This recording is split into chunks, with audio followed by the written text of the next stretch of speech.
वो जीव रक्षा करते हुए बचाएं, अपने कार्य को कर सकें। जैसे हमें वर्तमान में दिखाई दे रहे हैं तो उनको उसमें भर करके बाहर फेंक दें। अब जब नहीं दिखाई दे तो ऐसी औषधियां रख दें कि वो उत्पन्न ना हो और वो वहां आवे ना।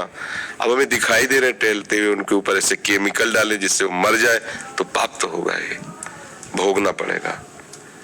सब जीव इस भूमि में जीने का अधिकार रखते हैं। तुमने एक घेरे में अपने घर को अपना मान लिया है, लेकिन है तो भगवान का ही, तो उसमें छिपकली का भी तो अधिकार है, चींटी का भी अधिकार है, बिच्छू का भी अधिकार। भूमि भगवान के ना, सकल भूमि गोपाल की, या में अटक कहां, सब भगवान के जन है। हाँ, कुछ हमारा विरोधी भाव है। अब सांप जिस कमरे में रहेगा उसमें हम कैसे रह सकते हैं? तो हम मारे ना, निकाल दें। हम ऐसा उपाय करें कि उसको दुख ना पहुंचे और अपना बचाव पक्ष कर लें, ये बात हो सकती है।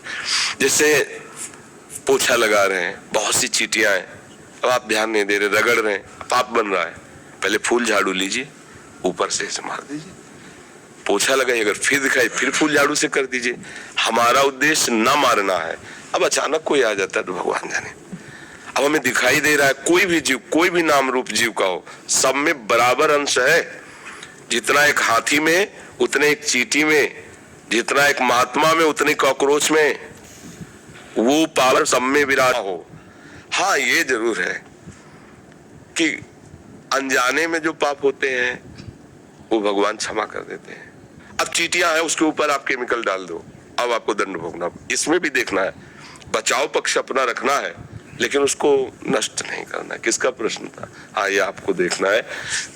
बहुत सी ऐसी, अब जैसे घर गृहस्थी में ये सब, हमने किसी एक परिवार को देखा, जा रहे थे कि घर की सब छिपकली निकालकर रोड में ईंटों से कुचला था।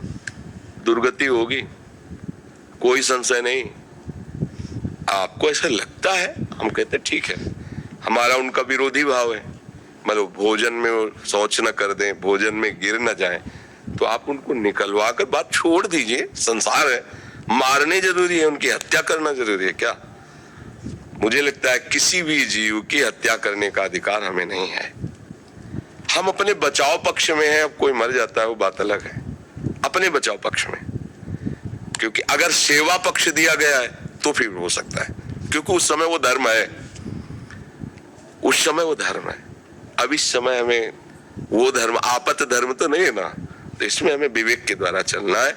झाड़ झाड़ के फेंकते रहो, जब देखा अब नहीं है तो वो औषधि, तो वो दवाएं चली लगा दीजिए, तो आएंगे नहीं और वो उत्पन्न ही नहीं होंगे। गंदगी नहीं रखोगे तो काय उत्पन्न होंगे, गंदगी रखोगे तो उत्पन्न होंगे। ऐसी वो सब चले हैं कि रख दो तो ये सब कीड़े मकोड़े नहीं होते, पर सब में भगवान है।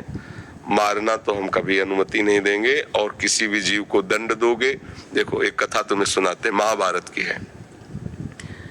एक महात्मा मांडव्य ऋषि नाम के थे।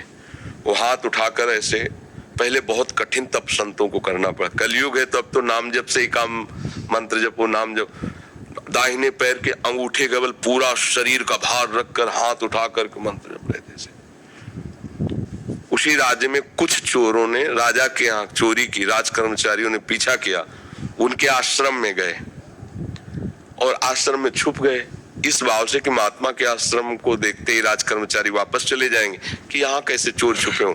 पर उनकी दृष्टि पड़ गई घुसते देख के। अब वहां गए तो माल सहित पकड़े गए। तो उन्होंने सोचा कि महात्मा ने ये नाटक कर रहा है, चोर रखता है और चोरी करवाता है। तो उसी अवस्था में मांडव्य ऋषि को भी ले गए और राजा के सामने पेश किया कि समस्त चोरों को पकड़ लाए, तो उनका शूली की सजा दे दो। शूली की सजा बड़ी भयानक होती थी। एक भाले जैसे यंत्र में ऊपर से सीढ़ियों से ले जाकर उसे छोड़ा जाता था, गुदा द्वार से वो जितना घुस जाए, भाले जैसा, अब उसे में टंगा है। अब प्राण शक्ति जितनी उसकी हो, जितने मिनट जिए, जितने घंटे जिए, कोई कोई घंटों जी जाता था, रक्तस्राव हो रहा है, तड़प रहा है। अब वो केवल एक शूली ऐसे लंबी ऊपर से छोड़ दिया और गुदा द्वार में जितना घुस गया, यहाँ तक याद। अब वो तड़प तड़प के बड़ी भयानक मृत्यु होती थी। वो महात्मा को भी ऐसे किया गया। वो तो साधारण जीव थे, सब मर गए। जो इस सूली गई गुदा द्वार से अंदर, सुचेतना जागृत हुई, लगाया पद्मासन, उसी पे बैठ गए सूली पे। अब ये तो योगी थे। अब वहां बधशाला में तब जाया जाता है जब दूसरा कोई राजा है, तो 2-4 रोज तो हो ही जाते थे अपराधी, तो दूसरे दिन उतारने गए तो वो तो सब मरे थे और ये पद्मासन में बैठे थे। भाग के गए, राजा से बताया। राजा ने कहा ये तो बड़ा अपराध बन गया, कोई ऋषि आ गया, तुमने ये क्यों नहीं बताया ऋषि। अब आगे गौ करके ब्राह्मण करके मर्यादा थी कि गौ ब्राह्मण सामने है तो दया कर देते थे ऋषि जन, फिर साप नहीं देते थे। पहले बड़ा पावर मंत्रों का होता था। हाथ जोड़, महाराज हमें बिल्कुल पता नहीं कि ऐसा आप यहाँ कैसे लाए गए, मुझे बिल्कुल पता नहीं, अब मुझे क्षमा कर दीजिए, मैं बिल्कुल नहीं। बोले मुझे आपसे कोई मतलब नहीं, पहले ये निकलवाओ सूली। लाख कोशिश की गई, सूली निकली नहीं, तो उनका काट दो। तो ऐसे काट दिया गया, सूली काट दी गई। सीधे वहां से अंतर ध्यान हुई, धर्मराज के पास पहुंचे, क्योंकि पावरफुल महात्मा थे। धर्मराज से कहा कि मैंने क्या ऐसा पाप किया जो तुमने दंड विधान किया, क्योंकि ऊपर हाई कमान तो वहां है ना, क्रिया यहां दिखाई दे रही, कारण तो वहां है ना, पूरा हिसाब किताब उनके पास। तो बड़े गुस्सा में थे। उनका गुस्सा मत होइए महाराज, आप देख लीजिए, जैसे अपने ना कि रिवर्स करके फिर वही सीन चला के दिखा दी टीवी में, तो वहां उन्होंने सीन दिखाई। ये 8 वर्ष के बच्चे हैं, खेल खेल में तितली को पकड़ा और उसकी गुदा के द्वार में बम्बूल का कांटा डाल दिया और छोड़ दिया। तड़प तड़प के वो तितली काफी समय में, बम्बूल का कांटा बड़ा होता है, तो जानते उसका परिणाम क्या आया, सूली उनके गुदा में डाली गई महात्मा होने पर भी। अच्छा, गुदा से कांटा निकाला नहीं तो सूली निकली नहीं। यह केवल मुंह जबानी कथा नहीं, महाभारत में भगवान व्यास देव जी ने इसको लिखा है। तो उनका नाम हुआ अणिमांडव्य। तब उन्होंने कहा कि हम नया नियम बनाते हैं, 14 वर्ष तक के बालक के पहले के अपराध जो है वो नहीं माने जाएंगे, वो मैं क्षमा करने का विधान बनाता हूं। और तुम मुझे बालक को इतना बड़ा दंड दिया उस खिलवाड़ का, इसलिए तुम मृत्यु लोक में जाओ, 100 वर्ष के लिए मैं तुम्हें शाप देता हूं। तो वही विदुर जी के रूप में आए, साक्षात धर्मराज। अंश से युधिष्ठिर है लेकिन साक्षात धर्मराज विदुर जी के रूप में आए। अणिमांडव्य ऋषि की आज भी वसूली वैसी है।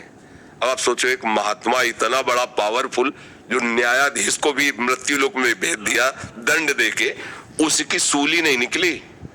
तो आप काकरोच को या किसी जीव को, मुझे लगता है कि हिसाब है, तो बचो, ऐसे कर्म मत करो जिससे पाप हो। हम 100 बार झाड़ के फेंक देंगे बाहर, वो डस्टबिन नहीं आते, डस्टपेन क्या कहते हैं, हाँ पेन लो, हम तो देहाती आदमी यार, तो हमें बीन और पेन में कोई अंतर नहीं, ले चल बाहर फेंक दे। से नाम जप करो, पवित्र रखो, पहले से ही केमिकल ऐसा रख लो जिससे वहां उनकी उत्पत्ति ना हो। आप देख के डालोगे कि ये डाल, अब वो सीधा हत्या है, वो आपको अपराध लगेगा।